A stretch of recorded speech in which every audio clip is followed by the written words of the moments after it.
Welcome to the Realm Walker podcast, where we discover the many similarities and differences in races, aspects, and world building of our favorite fantasy and sci-fi universes. Whether it's a simple walk to Mordor or at high speeds across the galaxy, I am your host Jake, and I am joined by my crew members CJ.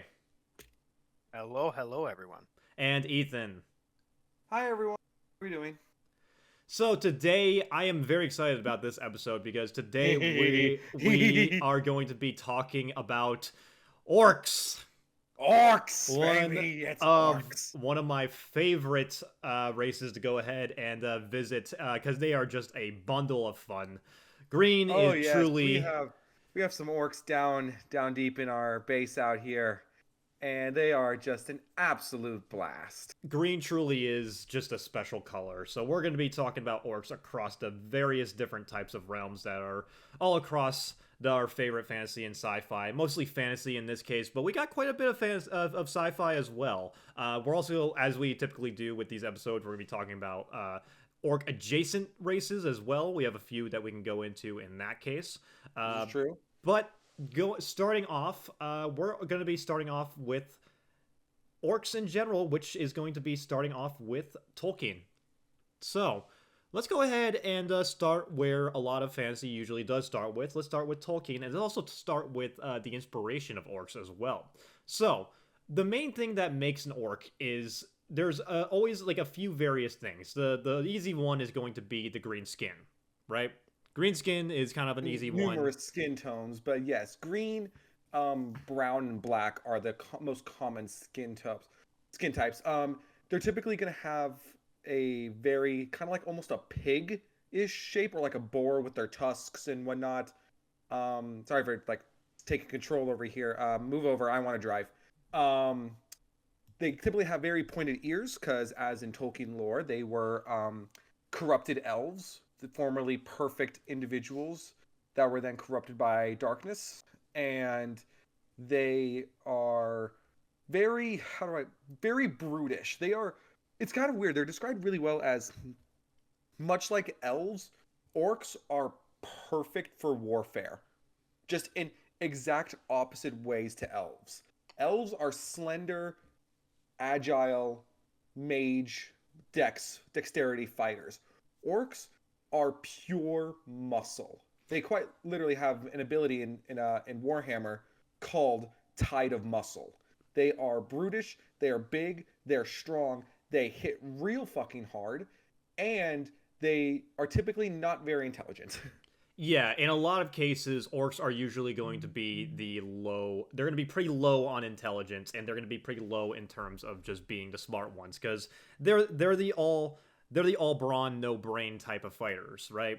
So, as we were saying before, they're going to have tusks, they're going to be green-skinned, and, well, one thing that is kind of interesting is that in some cases, they're going to be their own species. Like, they're going to be originated from their own kind of species of thing, and other times, they are kind of like a hybrid or like a corrupted version of another species. Like you were mentioning before, and in Tolkien's case, they are corrupted versions of elves. Which is rather interesting because sometimes creators like to have orcs be like this kind of genetic disability in a way, and sometimes they just like making them their own thing. Well, that's pretty much kind of what they are with the Elder Scrolls orcs, because the Elder Scrolls orcs are kind of the what's the word I'm looking for? You're diverting from the norm with the Elder Scrolls orcs because they're not your typical stupid brutes that can't count and walk at the same time. They're actually very well-renowned warriors in addition to armors and craftsmen and blacksmiths, and that's where they kind of deviate, but at the same time they still maintain that while there are some orc mages and maybe even less so orc thieves and scoundrels, you're still sticking with that main stereotype of just being brutish warriors. Yeah, and there's a very similar case with Warcraft orcs as well, and that's kind of another thing that kind of comes in. So the brutish nature, it kind of comes with a very tribalistic mindset, a very tribalistic kind of culture in a way. And so I've actually been playing Shadow of War again just to kind of get Great in the game. mindset. Great game, yeah. So obviously we've mentioned it a few times before on the podcast. Great game, not canon, but it does give a good representation for how orcs kind of live in the Lord of the Rings universe, because we do see it quite a bit in the movies and the books. They have a very tribalistic kind of nature, and they are indeed It's a evil. shame we don't have a Lord of the Rings show. Yeah, what a shame, right? Shame, What a shame shame. they never made one. Yeah, it would be really cool, but you know what? Sometimes it's best to just let bygones be bygones, right? This is true. But yeah, but the thing about Lord of the Rings orcs is that they are evil. There's no in between with them. They are evil. They are pure evil. They are explicitly described as an inherently evil race. They there is no redeeming them. Their entire desire and motive is to kill, burn, eat, and just conquer. So yeah, they basically have just that warrior, like not even warrior, just like a murderer kind of mindset. Barbaric nature. Barbaric, yeah. Like they have like that barbaric nature of just wanting to pick up two axes and just like, I want to kill and I want to conquer. Yes, anyone like while orcs are inherently comedic in a lot of things, even in Shadow of War, a game we all covet and love tremendously, the orcs are very very comedic, and they're a comedic highlight in an otherwise very dreary dour game, and they provide that comic relief by just their very nature, because you see these big like brutes and they have like these odd cockney British accents, and yet they're also, if you look at them, they're like, oh, there's a tide of them, because as we like to bring up with these races, and we'll talk about with others when we get to them, we like to talk about how many of them there typically are in settings. And now, well, I have not played WoW. The only WoW associated project I've played is Hearthstone, and I plan to keep it that way. There is a reason they are called the Horde in Mm-hmm. World of Warcraft. This is very true, and yeah, I'll begin to that in a second. How their kind of role is in the Horde and WoW as well. I'm very excited to talk about WoW orcs. They're probably one of my favorite types of orcs. I personally, I was only for this video. I was really only personally trying to focus on Elder Scrolls for Elder Scrolls Arcs personally, because that's kind of my in my ballpark. But I've actually been getting through the a lot of the Orc books for 40k, and I've been really really enjoying them, because despite the fact that, yeah, Ethan's completely right, they're complete. They are the comedic faction of 40k, but you don't ever underestimate them, because that's the every single time anyone has ever fought an orc in 40k and underestimated them, they've lost. They are I like them described very well as they are the comic relief, but they are not a joke. No. Exactly. That's the word I was looking for. Yeah, comic relief. Yeah, that their antics are funny. The way they treat Grots are funny. The way they treat each other is funny, until they're coming after you. Yeah. And then you realize, oh, that's a 7.5 foot tall slab of meat with a pistol that shouldn't function and an axe looking to put its head putting it in your skull. And that's kind of where the orcs really come together in terms of how they act and how they're very similar to each other, because there's a lot of them, and they're also very big and very strong, and they are rapidly approaching your location. So it's and the way they fight too, like they kind of have this very like strike hard head first type of thing. But the thing is, when you have a creature that is not afraid to do that, and there's so many of them running towards you, it's a very terrifying kind of nature. Keep in Which mind, a lot of orcs in a lot of settings, from Tolkien to probably WoW and Warhammer, and I think even in Elder Scrolls, orcs don't feel pain. yeah, and or You or can't they ignore it. slash at them or shoot them with an arrow. They will keep on moving. They are perfect war machines, soldiers. They are perfect. Sure, they end up fighting each other a little bit here and there, depending on the setting. But if you can keep them corralled and in line, they are perfect. Exactly, Yeah, and and that's sorry. Go ahead, Jake. well, yeah, no, I was just gonna say that's kind of what makes them so perfect, is that they are basically the best warriors, but at the same time, their usual downfall is that they just love fighting so much that they fight each other. Well, yeah, because they get bored if there isn't anything else around them. But that's again where the where the orcs of Elder Scrolls take that departure of being mindless warriors that only go in for a fight because they're the pariah race of the Elder Scrolls for sure, but they're still considered part of the Empire in as much of like an unofficial capacity, I guess. Because the other thing that also kind of ties into the Lord of the Rings aspect of the Orcs of Elder Scrolls is the fact that they are technically of the Elven race. They are technically elves in Elder Scrolls, like Bosmer, Dunmer, Altmer, and Orsimer. So they're technically like they are part of like the Mer.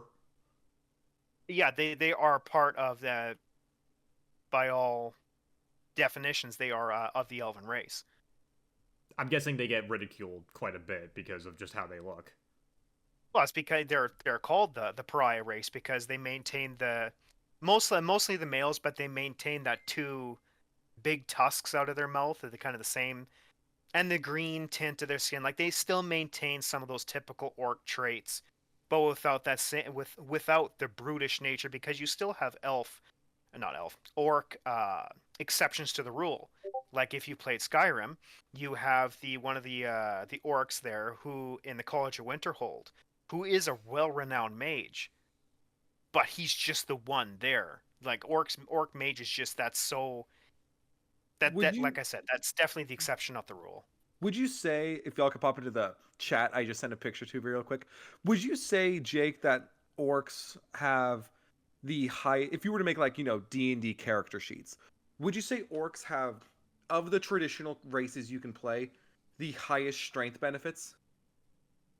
I would say so, because not only are they going to have the highest strength benefits, they're also going to have some of the best in terms of just absolute combat itself as well. Because if we use 5e rules, the thing about a half orc, and in this case a half orc, just because that's the playable race, when you go down to 0 health, you don't die immediately. You're still up with 1 health. Because that kind of goes into just They get a second wind. yeah, that goes to like the tenacity of orcs in general, is that they just do not go down easily. It takes a bit. You can outsmart an orc, but you're in most cases you're not going to outfight it. No, pound for pound, like no weapons. You put like a human against an orc, the orc will win. The orc will rip it apart and then eat it. Yeah, and that kind of comes in with because a lot of conflicts, some of the most iconic conflicts that come in with a lot of fantasy is usually between orcs versus humans. The first Warcraft game is literally called Warcraft Orcs versus Humans, and we see that quite a bit. Lord of the Rings is a very big benefactor of it. Like the humans are going up against orcs with the assist of dwarves and elves. Orcs are a very easy enemy to have. They're a very easy enemy because there's so many of them, and they have a very simple mindset. They want to conquer. They want to fight. Quick question. I know like in Tolkien and Warhammer, orcs do not reproduce in the traditional way. Orcs are grown in vats and like in hives, for lack of a better term, or pods in Tolkien. Do they reproduce the traditional way in Warcraft? There are I know there's female orcs. Yes, they do. There are female orcs. So that could actually go into what we can also talk about. So we were talking about before how there are some cases, with Tolkien, they're in pods. They're like a different genetic defect of elf. There are different like abomination, for lack of a better word, of a species for an elf. In Warhammer, they're mushrooms. They grow as mushrooms. They're spores. And in some cases, sometimes they'll actually be made to be like their own kind of species that reproduce the similar type of way. And in the case of Warcraft, so it's actually a little bit of a longer story. So they actually weren't originally from the planet of Azeroth, which is the main planet in World of Warcraft. They were originally from a planet known as Draenor, and they had a very shamanistic and kind of primitive clan-based society. So basically, the other race that were on Draenor were the Draenei, who think of them kind of like they're like the equivalent of tieflings, sort of. They kind of have like goat-like features. They have hooves. They're a lot more like scientifically advanced. And the Draenei, they basically, when they were on this planet, they kind of saw the Orcs, and they were like, "Oh, they're just kind of doing their own thing. They're kind of living their own life. Let's just leave them be. You know, we're gonna go like establish things over here." And the thing about the clans is that there were a few like clan based societies in for the Orcs in on Draenor that were like, I kind of want to like be more than this. Like education was starting to kind of get a little bit more. It's like there's more to life than just being these very like tribal kind of like shamanistic type of societies. And well, then what ended up happening is that there was this demon lord who was like, "Hey, drink this blood of a demon, and I'll give you exactly what you want." So you know how the orcs usually how orcs have green skin in Warcraft now. They didn't used to have that. Oh, they didn't? They originally orcs on Draenor they had like a brown tinted skin. Until one of the clan leaders, they were manipulated by a demon lord of the Burning Legion, which they basically turned them into slaves and turned them into these pawns. And they just savagely served the demon lords, and that's what ended up making a lot of the orcs, a lot of their skin to turn green, because they were basically like bleached and branded into these pawns for the Burning Legion. And after that, because the Burning Legion, they were like, all right, now we have a race of these like big, strong, brutish fighters. Let's just take over Draenor. And they fucked up the Draenei. Like the Draenei, they heard knocking on their door, and the orcs were like, "Knock, knock, motherfuckers!" And they invaded. Oh. And so they invaded Draenor, and then after that, the orcs set their sight on Azeroth, and they went through the dark portal that the Burning Legion took them through, and basically that's where the first few games take place, the first few Warcraft games. But the thing is that the United Kingdoms of Azeroth, which were the humans, the dwarves, and the night elves and the high elves, because if you guys remember our elf episode, this was when the high elves were still had magic. That was before Arthas did a little fucky wucky. Yeah, he did. But basically, what ended up happening is that so there was someone someone who was actually in within the group of orcs that was kind of saw through the manipulations of the Burning Legion. His name was Thrall, and Thrall, he kind of kept in the shamanistic like teachings of the old ways, but at the same time he saw like the benefits of kind of like reestablishing themselves. So he made a pact with the United Kingdom leaders, like the humans and the dwarves, and they're like, "Hey, I know that the Burning Legion is the problem here," and so they fought back, and they fought back the Burning Legion. But because like the crimes of what the orcs did was already so massive, like everyone was like, "Get the fuck out of here! Like you guys have fucked up too much. You need to get out of this continent." So the Eastern Kingdoms, which was what they were on, they fled to the second continent second at the time of Azeroth, called Kalmandir. And basically the orcs, they like regained their free will, but now they're That's horrifying. Now orcs with free will. But now no. they're on a planet where everyone hates them, and they basically have no way to get back home. Oh, and well. They were lost for like a little bit. They're like, what do we do? And Thrall, he was a very good leader. He kept to like his his old teachings, and he was a very in tune shaman. But he was also just a great leader. He was like, I will lead you guys to follow me. We're gonna reestablish, because the Horde was a thing before like World of Warcraft starts, but it was set in like the Burning Legion times, and it had a very like tainted name. So Thrall was like, I'm going to reestablish this. We're going to make it into a better name, and we're going to reestablish the Horde as this more positive kind of thing where orcs can come together and we can be established under one banner of the Horde. We're going to rebrand it, basically. We're going to rebrand an entire race and make the orcs seem like a positive influence on the continent. That's going to end wonderfully. Well, it did. I've just been spamming orc memes in chat. I know. I've been seeing that. And it did work for a while. Thrall, he was the war chief for the longest time, and he is probably the best war chief that the Horde has ever had.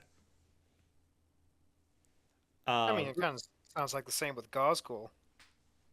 yeah, well, Gazgul's great for a whole different reason. Yeah, no, Exactly. Gaz is a whole But the different whole beast. uniting, I call him that for the uniting factor that he has. Yeah, that is very true. Well, I mean, because the thing about orcs is that they respect might above all else. Hmm.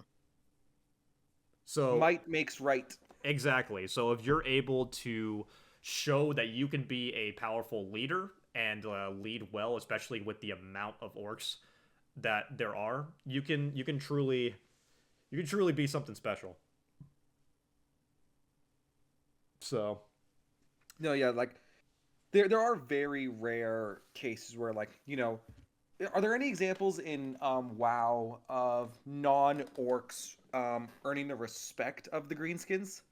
oh, a lot. Yeah. Well, that's another thing because the thing is that there are other races on Azeroth that have also been kind of like ostracized quite a bit. The thing about the Horde is that it's not just orcs. Orcs are very much the face of the Horde, but there are races like there are the Tauren, which are the Beastmen of WoW. They're like these mostly peaceful Beastmen that kind of kept to themselves, but at the same time they kind of had nowhere else to go because they've had like beef with other races as well, and they've kind of united under the banner of the Horde as well. But also the trolls, and that kind of goes into something else I'm going to talk about in a second. But the trolls, they were banished from their island, and there was no one else that was really like welcoming them in to their well, opening their doors because they were basically like stranded on this island, much like how the orcs were. And the orcs took pity on them. They were like, hey guys, like I understand what it's like to be away from home and not be able to return. So they opened their doors to them as well. And they're like, if you guys want to like join the Horde, you're more than welcome to. We appreciate like because trolls are also very attuned to magic and WoW as well. So they were accepting to them. And then the Forsaken, which are the undead, because after the events of Warcraft 3, Arthas, who had become an undead, and then after he becomes the Lich King and then leaves, like a lot of Forsaken are just kind of like lost wandering, and the Horde opened their doors to them as well. So the thing about, and that's a big difference between how the Horde is and how the Alliance is in WoW, is that the thing about the races in the Alliance, they're united because of their similarities. The Horde is united because of how different they are. Like every race, they're kind of a bunch of misfits when you really think about it, because all of We're them stuck are, working together, but that's kind of beautiful in its own way. yeah, in a way, because you have like you have these big hulking orcs, you have these big cow people, these scrawny trolls, and then these undead skeletons, and they're all working together. But in a way, that's what keeps them united. Beautiful. Yeah, it's kind of beautiful in that sense, but that's They end why up complementing each other and filling in their weaknesses. exactly. Like they all kind of have some kind of gap to fill in that regard, which is something I've always liked about the contrast between the Horde and the Alliance. I've been in a if you guys can't tell, I've been a Horde player for a long time in my time playing WoW, but I don't play WoW anymore. As you should. Yeah. Well, I think if you're a real big fan of something, it's one of those things that I've found that once you usually it can change, it has changed, but once you usually decide when it comes to fantasy or sci-fi, when that race is your favorite race, you don't really change from that. You kind of go all in on it. Yeah. Because I've And orcs are like, if you're gonna have a faction that you are just going to like dig deep into a lot of different settings, really, orcs typically are shockingly in depth with how they can play. Yeah, they're probably some of the most, well, not even just with how they can play, but also with just how diverse they are as well. Because while we have been mentioning a lot of them being just kind of like, the big dumb brute, they are very diverse in how a lot of creatives have made them. I would say they are probably they're honestly more diverse than elves are. Almost, yeah. Because we Are you, talked are you talking about orcs in general or the WoW orcs? or orcs in general, because even with how similar they might be in the brutish nature, they're all the way they act. Because even the way that they're born, the way that they are created is so different when we're just talking about the few examples that we've been mentioning. I True. mean, yeah, it's yeah, when you have a species that is kind of what type maybe typecast might be the right word, as big dumb brutes and warriors and everything, it's kind of easy to lump them in as you give them an axe and you point them in the nearest direction of whatever you want killed. I mean, in Elder Scrolls, they're famed warriors for the Empire, but they're also still viewed as I wouldn't say maybe a beast race, but they're seen in Elder Scrolls lore as the pariah folk, and that's not really a name that's given to anyone else. Yeah, well, like anything, it's all about reputation in a way, and I think a lot of orcs they kind of have a sense of either trying to fight back against that reputation or leaning into it. I would say because again, for me, I've been playing the Elder Scrolls for the longest time now, so it's kind of my wheelhouse. But I would say for them, it's there isn't that mob mentality of the orcs. Like they're not just this combined massive green wog that go around destroying everything in sight. They live among other people. They do their best to uh, maybe commingle might be the right word, but they live among other races in relative harmony. Now, obviously, there are some games like Mar. If you go back to as far as Morrowind, there are kind of orcish conclaves. Like in, I think it's Caldera, you actually have an entire house just filled to the brim with orcs, and then you have all the orcish settlements and strongholds, and not settlements, strongholds in Skyrim, where they still congregate together because of let's just say that the Nords aren't exactly the most welcoming of anyone who's not Nordic. Yeah, and that can Really? yeah, Really? we were talking about before, like the Nords are definitely the casual racists of Elder Scrolls. They are. And then the Imperium puts them to shame. Yeah, I was gonna say the Thalmor. well, the Thalmor too. The Thalmor are very, but I mean, just in terms, because going back to what we were saying about how diverse orcs can be, but something I also want to mention before is that, like, because obviously we want to keep the focus on orcs, but I do want to talk about, like, the other races that orcs usually associate themselves with. One of the prominent ones being goblins, or goblin-like creatures. Just to use an example, Like we have grots in 40k, which are essentially goblins. They are goblins. Yeah, because there's usually there's the two different types of things. There's usually orcs usually associate with something that is bigger than them, but also something that is smaller than them. And Size does matter when you're an orc. exactly, like for if we were to use just a typical example, it would be goblins for the smaller ones, and then ogres for the bigger ones. The thing about ogres is that they're usually bigger and stronger, but they're somehow dumber. Yes. And They are. They're yeah, not intelligent, even less so than traditional orcs. But I mean, doesn't really matter when, like, depending on the universe, some ogres are like 9 to 10 feet tall yeah, and and they're humongous. ripped. well, the Ogren for humans are kind of another example of that, where just the bigger you get, the dumber you are. Yeah, pretty Right. much. Man, Which if Big Ems is the biggest, huh? That answers a lot. he is the biggest. Well, it makes sense in that regard, right? But yeah, but also with goblins, because goblins sometimes they can be associated in their own way. Sometimes they can be underlings of orcs. In terms of 40k, they're absolutely underlings. They are servants. They are slaves. They are food. They do all the worst jobs possible, and they do not have rights. They're the Yeah, so and we until you have characters like a snaggy little tooth who want to change that. Or the Red Gobbo, commie. wait, really? Yeah, the Red Gobbo. The He's red, a communist. the red gobbo. God damn. He's if you don't know, yeah, the Red Gobbo is a grot who survived some pretty nasty encounters, and he is advocating for grot rights, and he wants grots to have equal rights to orcs, which I think is pretty cringe. Not gonna lie. Better Well, dead than red. Yes. well, that's what I find hilarious about Snaggy Littletooth, because he believes Grots are superior to orcs and Grots should rule over orcs. That's Oh, adorable. dude, that ain't gonna fucking happen, dude. That's That's why adorable. it's funny. Yeah, yeah. Well, that's kind of goes into the more comedic relief aspect of things because there definitely is some comedic aspects of orcs in like orc races that we do see, but at the end of the day, they are brutes, and they are Oh yeah. brutes in every sense of the word. Well, especially when you like going back just a little bit back further, what you are talking about diversity. Well, there absolutely are brutes, but when you look at the log, you have mechs, you have weird boys, and then even you have when you split up the clans, you have snake bites, you have goths, you have This is blood Evil axes.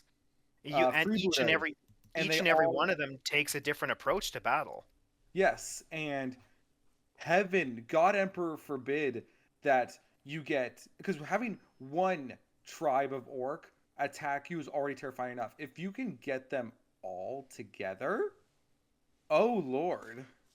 And And that's that's what makes like we don't talk about like individual characters much on this podcast, but that's why I'm going to briefly touch upon the great Git Gazkul Thraka as he in World of Warhammer and both fantasy and 40k there are the orc gods Gork and Mork, and Gork is brutal but cunning, and Mork is cunning but brutal. And most orcs follow Gork or Mork.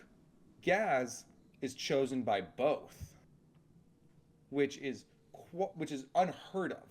And so, as the prophet of Dawag, he is the one who will lead who is prophesized to lead the orcs and cover the galaxy in green, as it said. And he's the only one who can get the tribes to work together because he had this genius idea. How do we solve orc infighting? We let Give them them something fight bigger to each fight. other, but we don't let them kill each other. Brilliant. fucking genius over here.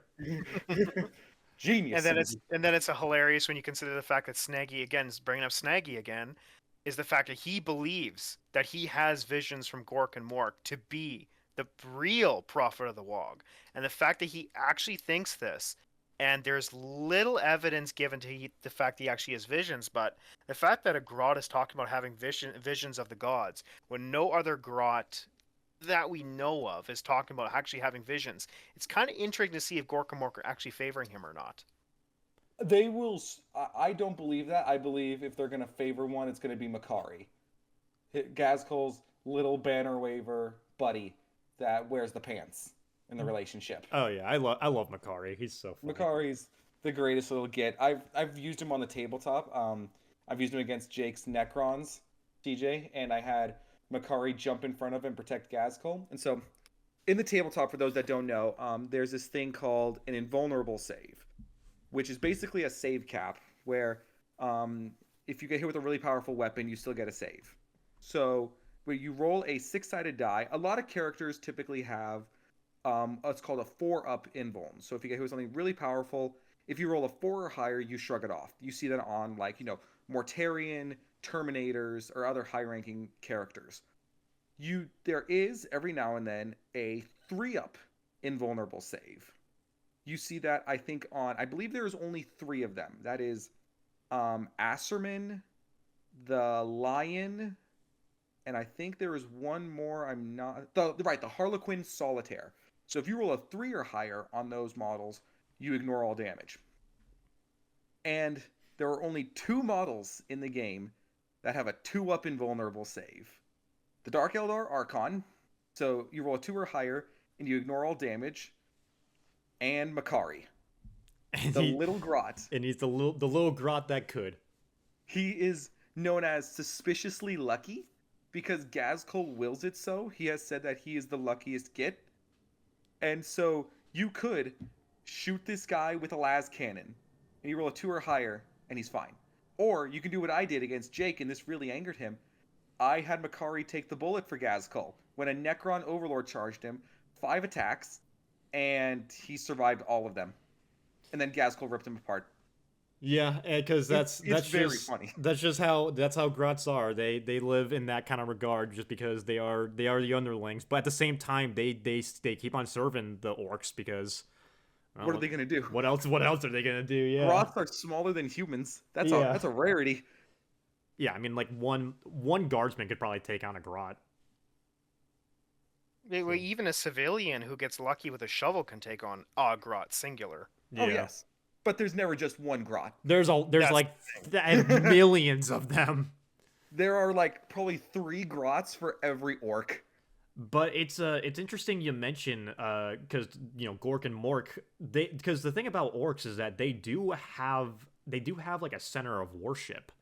We were Oh talking about yes. like the shamanistic nature of the Warcraft orcs, and I'm sure Elder Scrolls has a similar thing as well. They do kind of have like this like place of worship for their own gods or for their own type of deities, for their traditions at least.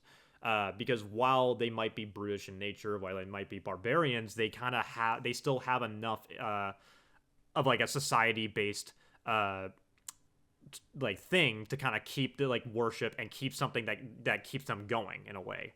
And it might just be like a little bit of a mistake at first, whether it might be demons like from before with Warcraft, but also kind of keeping true to their nature or keeping true to their ideals.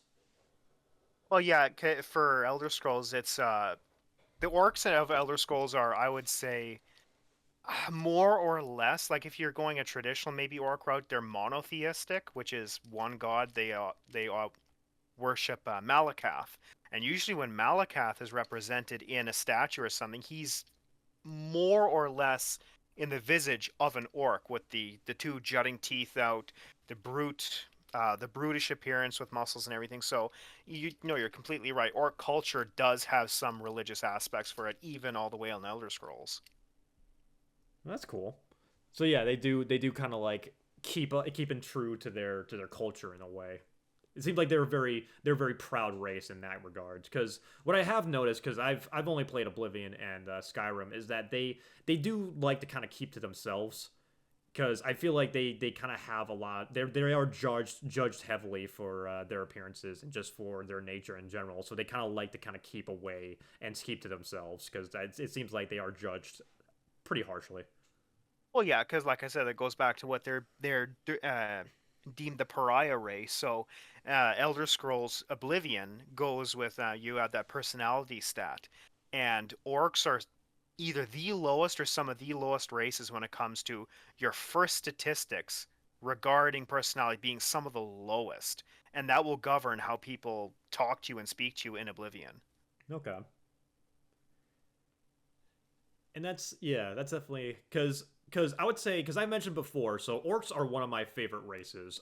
Some of my favorite characters that I have made in D&D have had orc qualities about them because I just find them so compelling to play as, especially if you do. We don't acknowledge new D&D rules here. We stick with 2015 or 2014. So because I am personally a fan of having stuff like half orcs because I like the whole idea of just kind of like having these features about you that you're not exactly proud of them, but at the same time like they might give you benefits, but they also kind of they might have you be judged a little bit for it. And What do like you mean by part of judged? that judgment is very much founded in correct. I mean, given like what orcs have done in their past, people are going to Yeah, be very judgmental. Wait, is the fantasy setting woke? Of course it's woke.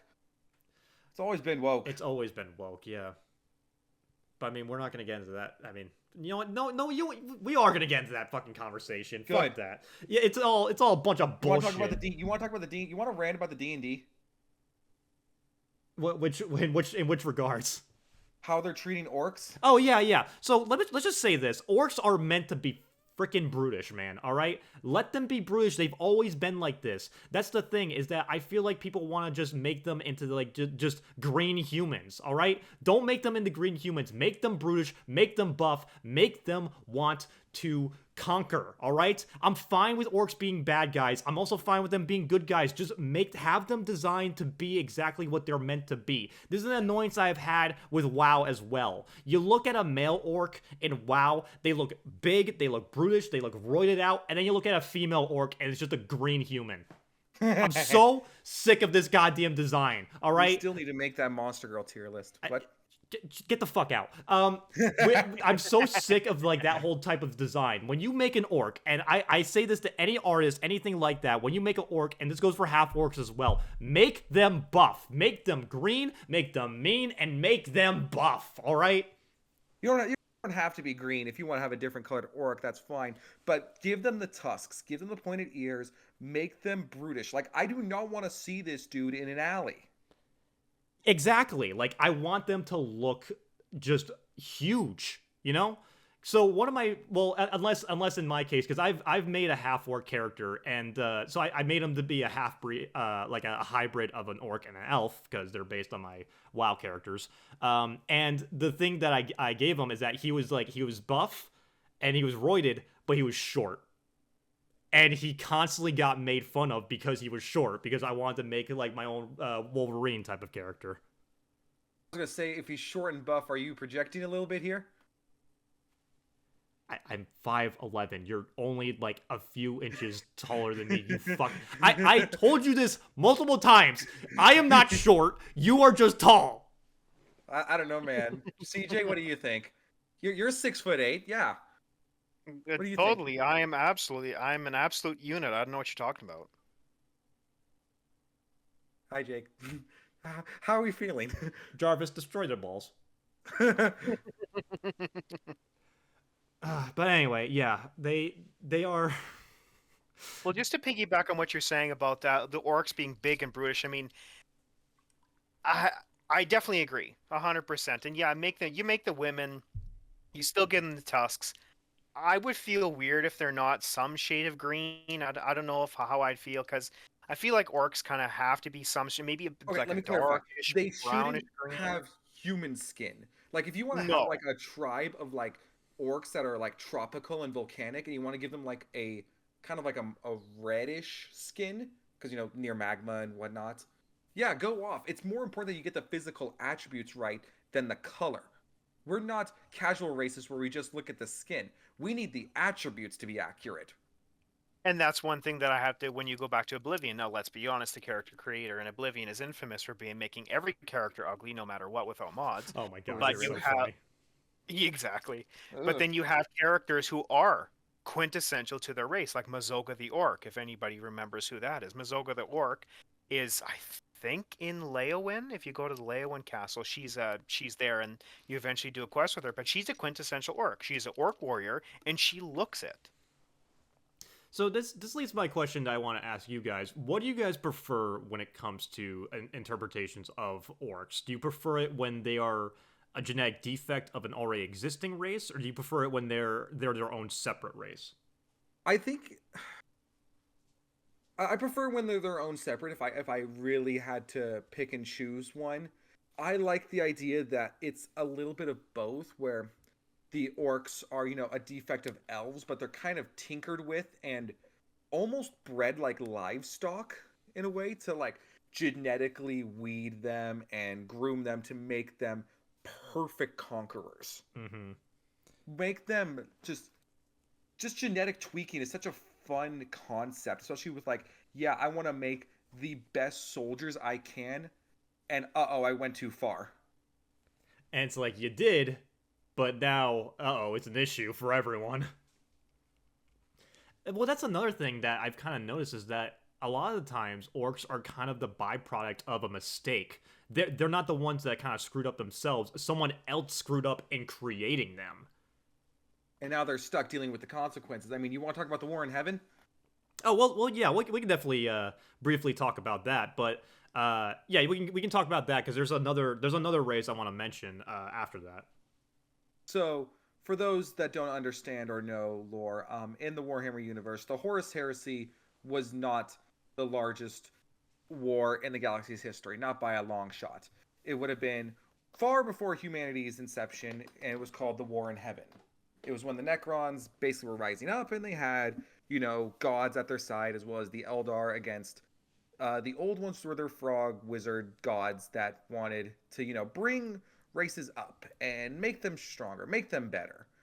And this problem, though, was that the old ones were getting their ass kicked. And so they went about and they created a race. Stop me if you've heard this one. That is powered by crowd mentality, not by psychic abilities or wizard powers or anything like that.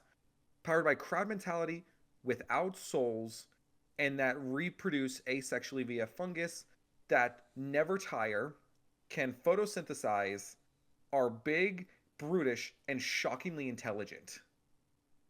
They created what was called the Orcs. And we have very little information onto what a Krork really looked like, besides from like one little excerpt where Fabius Bile was visiting Trazen, and he saw a Krork in one of Trazen's vaults. And he even comments that the orcs do not have any evolutionary markings in their genetic code. They are entirely as strong as they need to be for any fight. So the fact that they went from Krorks, which were these, as they say, 12-meter tall monstrosities wearing thick, highly powered, and highly powerful armor, to orcs, it goes to show how bonkers the War in Heaven was, and that the fact that the orcs have no signs of devolving and are just as strong as they need to be is just wild. Yeah, and if you guys can check the chat, that is, I believe, a non-canon, but that's just a representation of what a Krork might have looked like. He looks very much like Frank Horrigan. He does look like Frank Horrigan. He does, doesn't he? But that's another thing I do want to talk about, because we can start getting into some orc adjacent. But yeah, well, Orcs are terrifying, and we only really know like the stories about them. But that's kind of the thing, is that orcs are a de-evolution of what they used to be. For people who don't know what 12 meters tall means, that's the size of like one of the big Imperial Knights. So yeah, it's a terrifying Grots side. were the size of Space Marines. Yeah, that's great. Sounds like a party. Yeah, it was. Yes, like they were instrumental in winning the War in Heaven. Yes, to all my Necron fans listening, the Necrons lost. Krorks and Eldar won. Yeah, they did. They absolutely did. So yes, and then the orcs spread across the galaxy, devolved, and they spread like a plague. And much like, well, because what ended up happening is that the old ones fucked off and or died, and now we're left with the consequences of their actions. Wait, we're left with the consequences of old people dipping or dying? What did they mean by this? It's just like real life. I'm back in the building. We are back in the building again. It really is. Life truly imitates art, doesn't it? It does. Ugh, I hate it here. But something I do want to talk about, I want to mention some orc adjacent races as well. One that I want to go ahead and talk about, just from something that I am very familiar with and I'm a big fan of, is super mutants in Fallout. Because right, yeah, so super mutants have a very big aspect in Fallout. This mainly depends on which super mutants we're talking about, whether it's East Coast or West Coast super mutants. So in the first Fallout game, super mutants are meant to be the perfect, much like how we were going with before. It's always the whole idea of like, I'm going to make the perfect evolution of a creature, and that's exactly what the master wanted to do. The master in Fallout 1, he kind of saw that radiation was a big problem, and he's like, I got a great idea for making like the most genetically enhanced being. So he made there's FOV, which is basically like you dip a human into radiation, into like this radiated field, and then it kind of makes them immune to it. And so they evolve and they mutate into these giant hulking kind of like creatures. These big, they usually have green skin, sometimes they have blue. And well, it does work. It does make them immune to radiation.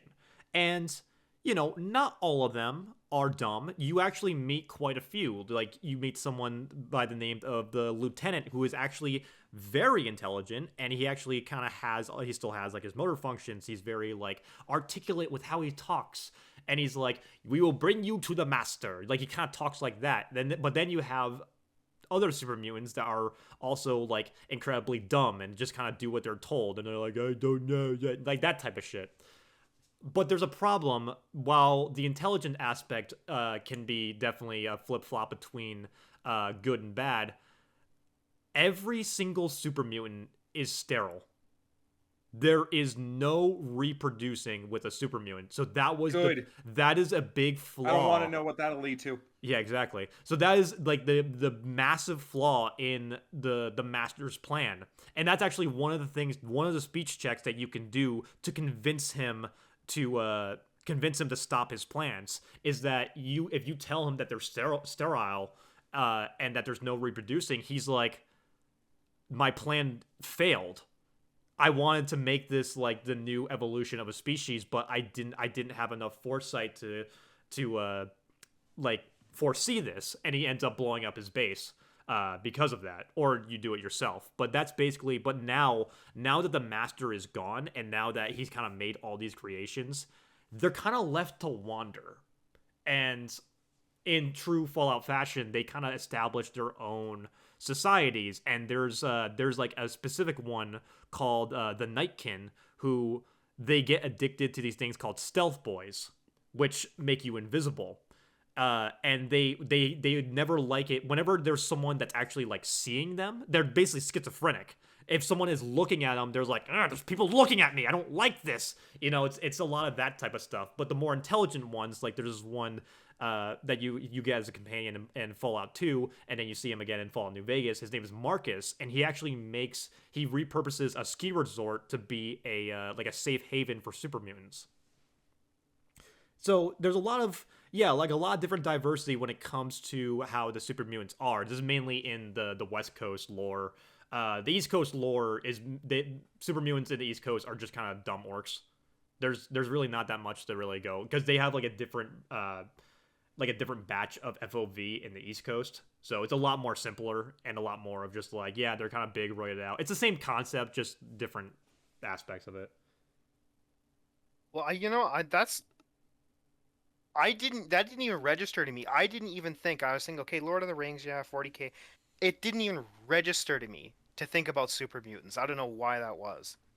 But yeah, when you think about it, it's like they're big, they're green, they are tools that were supposed to be the perfect species for combat and like evolution, and then once again in true fashion, consequences of someone else's actions that now we have to deal with.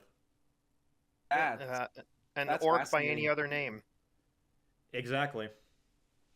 So, and one of the most legendary boss fights, Mr. Frank Horgan himself. For Adam, but yeah. I mean, yeah, but I'm just saying in terms of like Fallout, I still want to see that death battle though. Adam wins. Adam does win, but I would love to see it, dude. That sounds like it would be an awesome fight.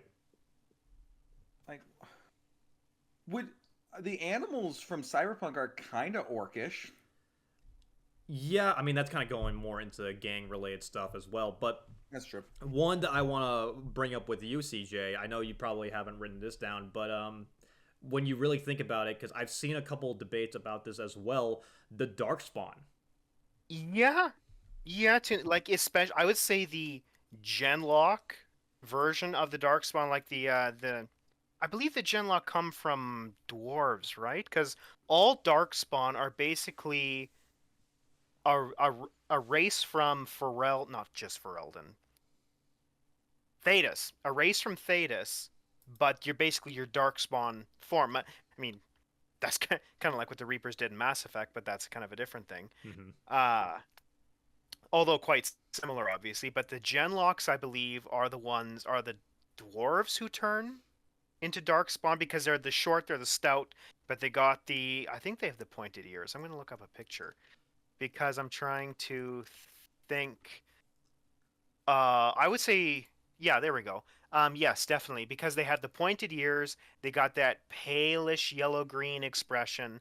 Now we're talking about Darkspawn from Origins, right? Correct. Yeah. Because that, well, not only because Origins is the best, but also because Origins is the one that focuses the most on Darkspawn. Yeah, and if you ever go on to Google Images and just look up a Genlock Darkspawn, especially from Origins, you get a very orcish appearance, as opposed to the Hurlock, Hurlock. That's more along the lines of what the human equivalent, although you still kind of get a bit of an orcish appearance with the sharp teeth and the skin discoloration. But also, like, when you think about it, they were created from a mistake. Thanks, mages. They were created Yeah. from a mistake. They're pawns of a larger being. They team up with other bigger brutish races, like ogres. Ogres are part of Darkspawn as well.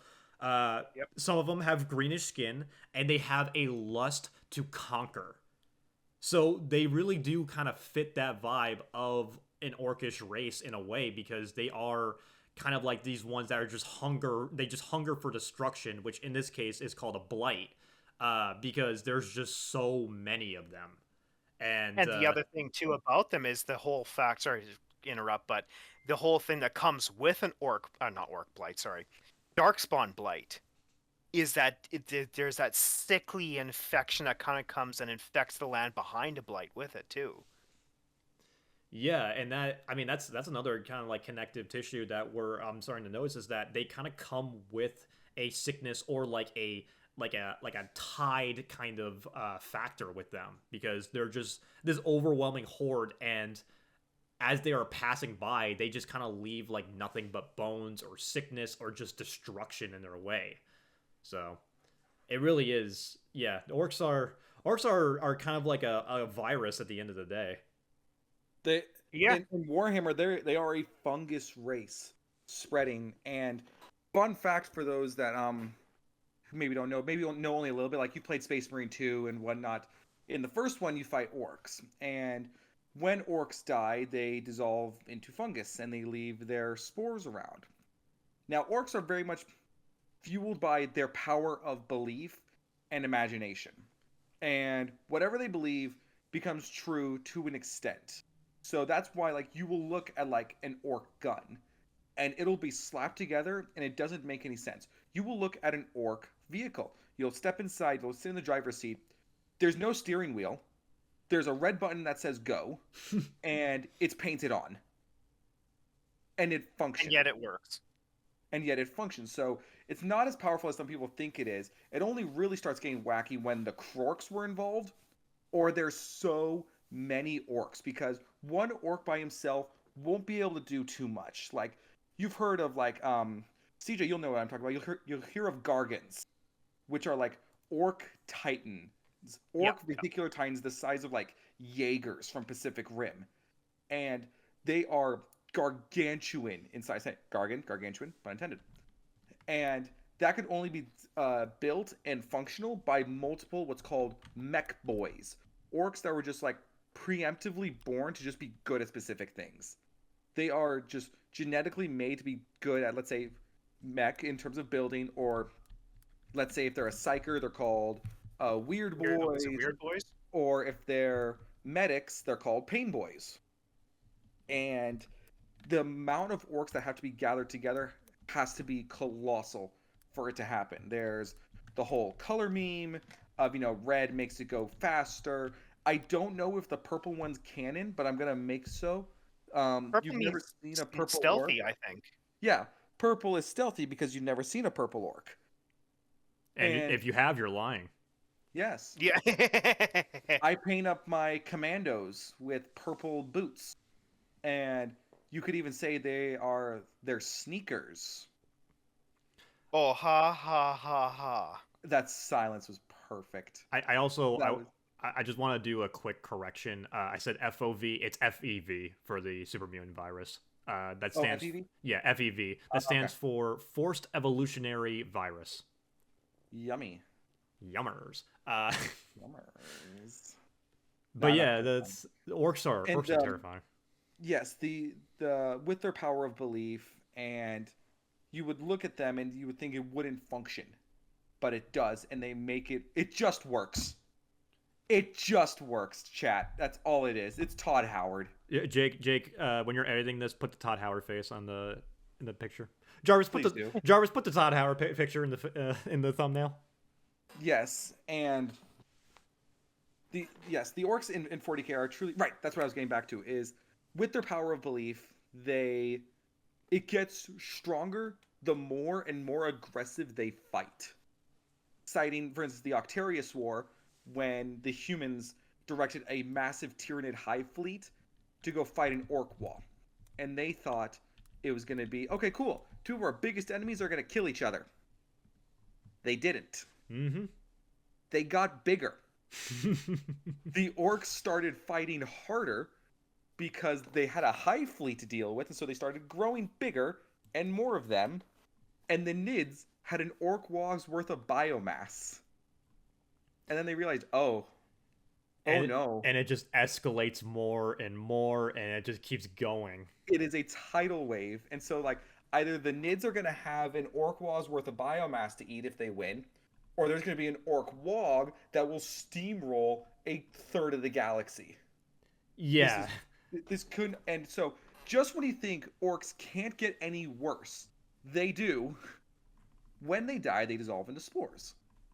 And so those spores, depending on how active and fighting the orcs are, in a various amount of time, will grow into more orcs. Oof. It's pretty much the only way to get rid of them that the Imperium has found out is Exterminatus. Is to either, yes, torch the planet and just burn the spores, or just deal with it. Mm-hmm. Because it's kind of just like a small little annoyance at some point. There's some orcs that are just kind of over there, but it's so minuscule that whenever they start popping up, you can just be like, oh, just deal with it. Yep. And then you realize, oh no, we've left them alone for a few years, and now there's billions of them. And they're using our stolen technology that they have retrofitted and made. Hell, we could do a whole episode on orc weapons. Oh, I would love to. Well, just like weapons in general, like orc weapons. I mean, for God's sake, the shock jump drag stuff is one of my favorite vehicles, and I need to get one so I can run it on the tabletop. It's so funny. The fact I can. Do you know the shock jump dragsta, Jake? I don't believe so. No. I've taken a trip and I've seen it in action. It's a true miracle of engineering. I yearn to drive one. Well, I actually, now that you mentioned the weapons, I do want to talk about the weapons as well that we do see orcs use because. Oh, this thing is a weapon. Yeah, I know. I'm just saying, like, in terms of like weapons that we do see them use, is that they are often very crude weapons. They're very simple, but they're also kind of there's not a lot of elegance when it comes to creating and crafting their weapons. They want they are function over form. Exactly. But you see a lot of orcs. Typically, you're going to see them with an axe. Axes are a preferred weapon for orcs, which I gotta say, based axes are cooler than swords. Fight me. Yes.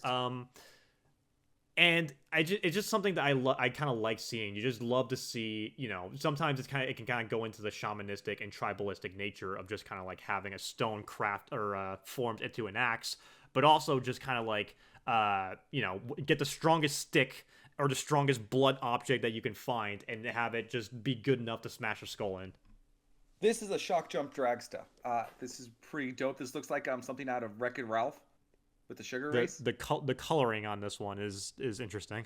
It reminds me of Wreck-It Ralph. That looks dope. It looks like a cake I could eat. Yeah, like in Wreck-It Ralph, the race. Yeah. But the shock jump dragsta is one of my favorites. It's not my favorite, but it's one of my favorites. Where it has, if you ever hear shock in an orc weapon, run for the hills. Oh yeah, it's gonna fuck you up. What this thing does is that they'll press the big red button that allows them to go faster. And not only that, they will teleport into the warp and then pop out anywhere. And that includes behind force fields. This has happened in books where this is how Uftak Bru- Brutal takes Cunning. down a warlord titan. They have to get past the void shields. So they take the shock jump dragsta, teleport it behind the shield, and they crash into the titan's leg. And that plays in because in that book they're fighting Mechanicus, I believe, and at one point, Yeah. and Iron Warriors. and one of the biggest problems that the Mechanicus have is how do you fight a race that just makes no sense, because there's no logic behind it, and even like Necrons have problem with it as well. Like with the Stormlord, as good of a general as he is, he hates fighting them because it's just like they don't make any sense. How can I fight this? Well, it's They're- like they're in Brutal fascinating. Cunning, that's the thing. Like, uh, the Orcs made such a mess of the Admech. I think the Admech lost Hephaestus in and around 24 hours the moment the Orcs landed, pretty much. Beautiful. Like, the Orcs had Baked. some. They had so exactly. They had some orbital combat prior, as the book says, but pretty much as the Orcs landed, they pretty much took over and raffle stomped the Admech with it with in a very short period of time. Like, it wasn't a drawn out campaign. Obviously, there was a bit of a chaos subplot, and there's some inferences onto. Okay, Jake, what's a Admech called when they're the top Oh, Admech of a planet? Magos. Magos or Archmagos. Yeah. Yeah. Well, there is a. I don't know if that's what they were called in Brutal Cunning, but there's the head Admech of the planet, the guy put in charge of the planet's defenses. There are some inferences on whether or not he allowed the Orcs to, anyways, I won't spoil the book, but yeah, the Shocktop Dragster was basically Uftak got an idea into his head and used that to take down a Titan. Where 2 orcs, a grot, a squig, and a buggy and a dream took down a god machine of the Mechanicus. The weakest orcs. It truly is the weakest orcs, but that's just part of the fun of them. But something that I kind of want to bring up as well is that the thing about orcs, as many as they are, as strong as they are, they need something to lead them. They need some kind of higher being to be present. And going back to what we're talking about, the Darkspawn, they very much have that with an archdemon, which is a dragon. An archdemon. They is a need dragon. one. Yeah, like when an archdemon is not around, they run away. They have no tactics. They still have like small little like groups that they can fight with, some little like raiding camps and stuff. But Well, that's pretty much what happens in Awakening. yeah, but a blight cannot happen unless there is an archdemon. It's So pretty much the kind of the same concept of 40k. If you don't have a war boss or a big boss around, everyone's going to tear each other apart so they can have the position. exactly, like infighting starts to happen, but also there's no leader, which I mean, natural for anything, but like orcs especially and darkspawn especially, just because it's like there's nothing that's really pushing them forward and uniting them. Now they have to retreat back to the deep roads and get out from that. And there is only a little bit. I think is Awakening the only one that has the talking darkspawn?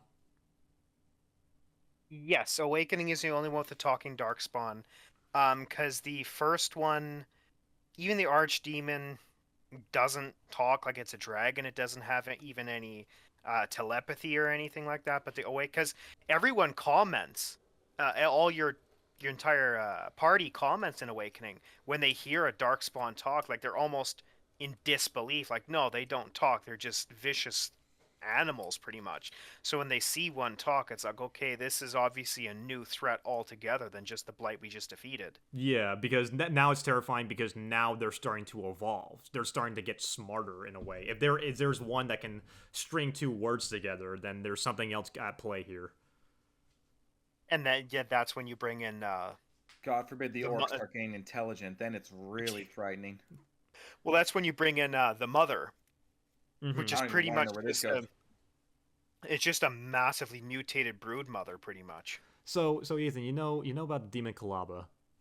Oh no. it's No. well, I don't know. Would you? No, it's not as disturbing, but it's still pretty disturbing. It's up there. It's definitely Are up we there. talking CJ, do you know what that is? I absolutely did, thanks to Zach. Oh God, Zach told you about that one. I'm gonna drop kick that That's just what I mean. What? Okay. Okay. Back up topic. Listen. People get into 40k from Astartes. Okay, is it as bad as like the Skaven females? I think the Demon Kalaba is worse. No, I mean the thing you were talking about, the brood mothers. I'm getting It's pretty up there. It's I would say it's like on par with okay, with that's Skaven awesome. females. Yeah. Oh my god, I can't wait until we talk about Skaven. But rats. we're talking about rats. But I do wanna... they give a whole new definition to the term rat bastard. They really are. We are rat bastards. Yes, surrender your cheese. Yes, we are under your town city. Nice argument, opinion. So somehow the Skaven invaded. They even invaded this episode, huh? If there are orcs, there's probably some Skaven as well hidden somewhere. Orcs are on the city streets. Skaven are in the sewers. They are underneath. The Skaven are in the walls. The orcs are breaking them down. God damn it! And we are just back in the building. They've always been in the building. I'm back in the fucking building again! Should we start getting a counter for how many times we use that soundbite? Yes. It's not my fault shit keeps popping up in the walls. Just last night, I had some of the gene stealers broke out of the prisons downstairs, and I had to go corral them. God damn it. I hate it here. But one last thing I do want to talk about is whether or not orcs are able to use magic. Because in most cases, they usually can. Sometimes it's a darker form of magic, and sometimes it's just normal magic, like what people are usually able to use as well.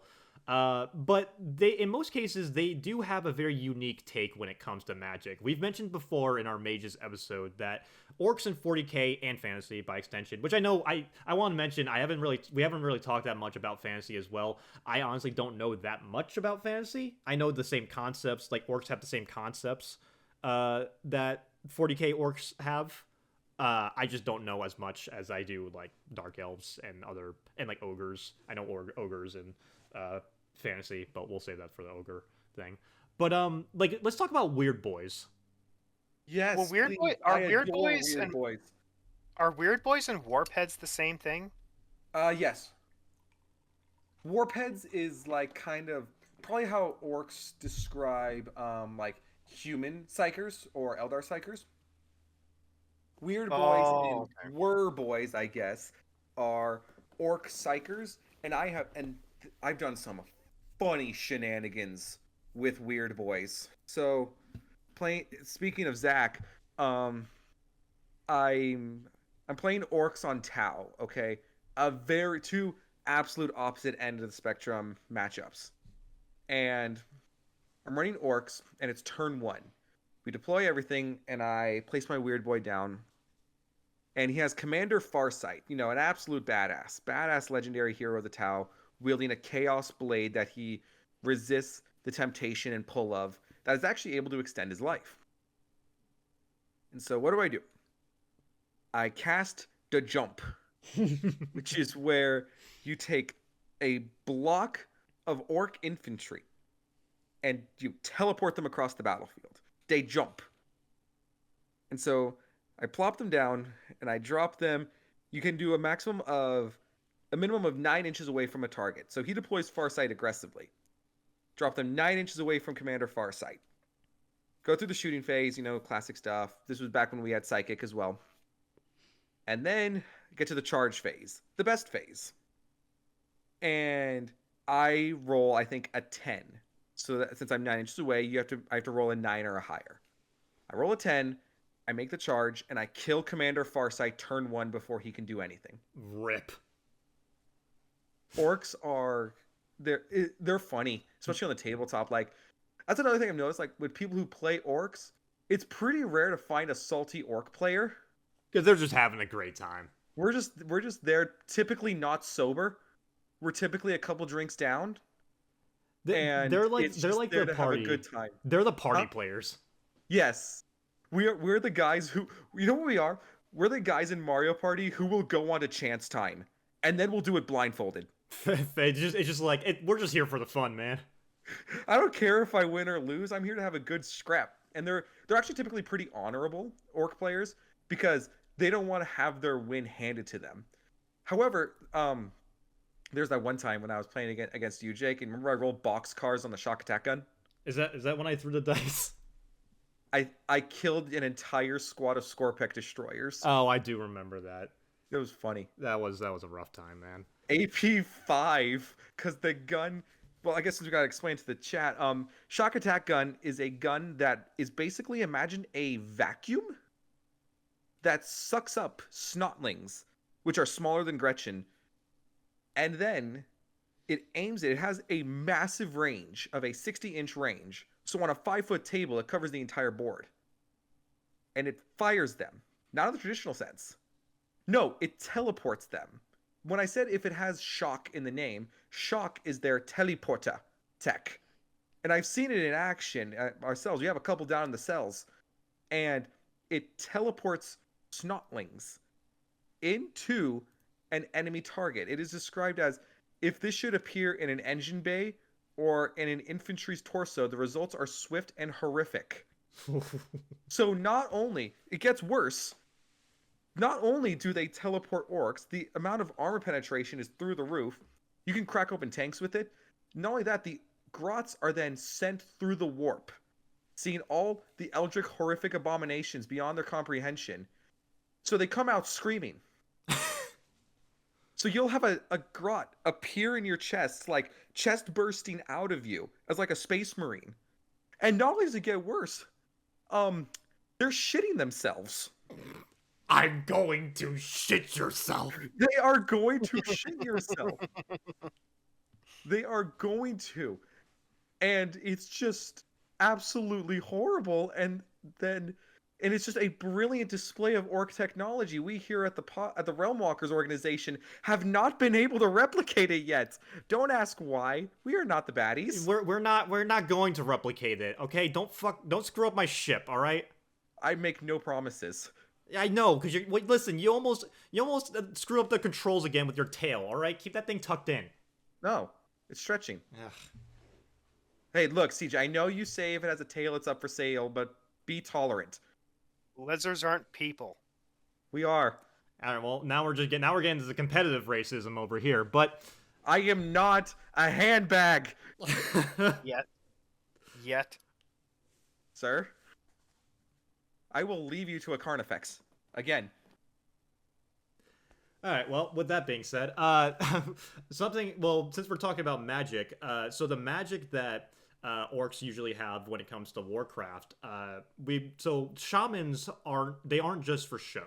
So shamans are, at least in classic WoW, they are the response to paladins. For Alliance, you have paladins, and for the Horde, you had shamans. And the thing about shamans is that they're all about totems. They're all about, like, dropping a bunch of different totems down, some that do damage, some that heal, and they're all about, like, this kind of, like, going back into that shamanistic nature. They're all about kind of, like, doing these rituals to either help or harm their friends and enemies. And it's a really cool aspect to kind of showcase how to play the game. It's something that I really liked. It's the Horde races, because the only races that are able to do it in WoW, at least classic WoW, are Orcs and Tauren, because they're the ones that are very attuned to that shamanistic nature. But the thing about Warlocks, now there are more races that do Warlock stuff, but Orcs are the ones that started the whole thing, because it works the same way that you expect a lot of Warlock nature to go, like we were talking about before. You're making a deal. You're making a deal with a demon. You're making a deal with a deity or a devil, and you are getting these powerful powers, but they're very, like, corrupted and very dark in nature. And a lot of that, while it is capable of utilizing for, like, Forspoken are able to become warlocks as well, it was something that was started by the Orcs in Warcraft, because they're the ones that know a lot of that because of their time with the Burning Legion. Feel like I need to read more. Yeah, don't worry about it. You read a lot. I mean, you're already You need reading. to read the first Heretic. Yeah, you really do. I need to will read get the to first it. Heretic. Will you? But also when it comes to magic, we also have the emissaries in Dragon Age, and let me tell you, for anyone who wants to play Dragon Age, kill the emissary first. Why are we killing the emissary first? because they will cast spells and they will ruin your entire day. Oh. You always go after the mages in Dragon Age. Yeah, if you see a mage of any kind in Dragon Age, you kill it first. Because they are What did they do? they can't. What didn't they do? Yeah, that's a very good point. They're the reason the Darkspawn exist. Oh. Like- Oh. I don't like that. So CJ, There's justifiable hatred of mages. so CJ, maybe you can refresh my memory. Like, what exactly did the mages do? I know it was like a group of mages that did like they all like collectively died, and that's what caused the first blight to happen, right? I mean, pretty much. They basically tried to enter the Dragon Age equivalent of heaven, I believe. And oh man, you're testing my memory here. Because it basically they were trying to go to,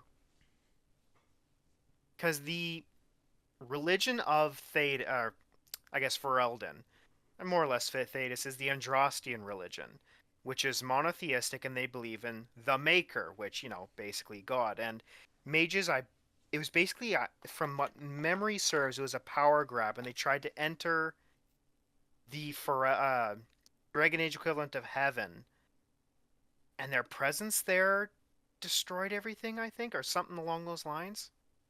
Okay, and that's what caused them to kind of become corrupted and become the first Darkspawn, essentially, right? Essentially, yeah. I'm definitely botching the lore on that. I'm gonna have to look up more, go back to my tomes and read more up on that. But that's essentially it.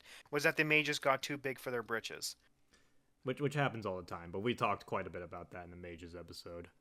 But with that being said, that's about what I got when it comes to orc and orc-like races. Do you guys have anything else? Any questions or any other ones that you think we can talk about? I mean, I could talk about orcs for hours, especially like Warhammer orcs. They're fascinating, but we devolve into like, orc vehicles and orc weapons and their cultures and how they behave. Truly, orcs is a buffet of topics that we could discuss, range from tabletop and all that. But I don't want to drag this out. You already have a lot of editing you got to do anyway. But I mean, like, going back to what we were saying before, as similar as they are also very surprisingly different. Yes, the different orc clans are entirely varied. Yeah, That's what makes them so dope. I mean, the orc clans, just how they're born, how they're created, what they like become. Sometimes, like even their place in the world, they are probably one of the most diverse races, at least in terms of traditional races that we've seen so far. Because there's always the same three flavors of elf. Humans. Yes. More or less stay relatively consistent, and then dwarves, why change what is already perfect? But orcs are kind of changing a lot. The more things, you can always look at them and say, yeah, that's an orc. the more things change, the more things stay the same, and that's something that you can really respect about an orc, and that's why they're honestly one of my favorite races, because they're just a lot of fun, and it's always fun to kind of see what people do to kind of make them their own thing. So Yeah, and that's why I really appreciate the Elder Scrolls take on it, because it diverts from like the Lord of the Rings and the 40K of just being this massive horde, because the orcish area of Tamriel is not that big. Like, it's probably the smallest. The Bretons have High Rock, Red Guards have Hammerfell, the Imperials of Cyrodiil, like the Kingdom of Orsinium is really small, so the orcs can't really afford to just go in and get themselves killed. are they more of an endangered species, would you say? I think they're some of probably the least in current Elder Scrolls lore. I would say they're probably some of the lowest population-wise, just because they come from such a smaller kingdom. There's always quite a few of them in certain sections of certain Elder Scrolls games. Obviously, with the eruption of the Red Mountain in Morrowind, my Dunmer have been suffering quite a bit, but Fine. You deserve it for what you did to me. you're not a person. You don't get to talk. Yes, I do. All right. Well, before we get to any more Dunmer Racism? and Argonian racism, are we good to wrap up? I'm Gucci. Remember, if you see one orc, there's more. Oh, there's absolutely more. But with that being said, if you guys want to go ahead and let us know what your favorite interpretations of orcs are, or even any other races that we might have missed, be sure to go ahead and let us know. But with that being said, thank you guys for listening to this episode of the Realm Walker podcast. If you enjoyed the podcast, be sure to go ahead and subscribe. We are uploading these onto my main channel as well. So we're doing some things a little bit differently. If you want to support the podcast, be sure to go ahead and check out the Patreon down in the description as well. I'm Jake. I'm the Mad Italian. You can find me at Mad Italian on YouTube, Italian Career on Instagram, and Italian Jake on Twitter. Ethan, where can they find you? Find me at gamer_guy27 on Instagram or SLDE Wilson 27 on Twitter. It was 27th. It was recently my birthday. Woohoo! Happy episode. birthday. And birthday. CJ, what is the one place they can find you? Base Wizards United at Instagram. And thank you guys for watching, and we'll see you guys in the next one. Take care.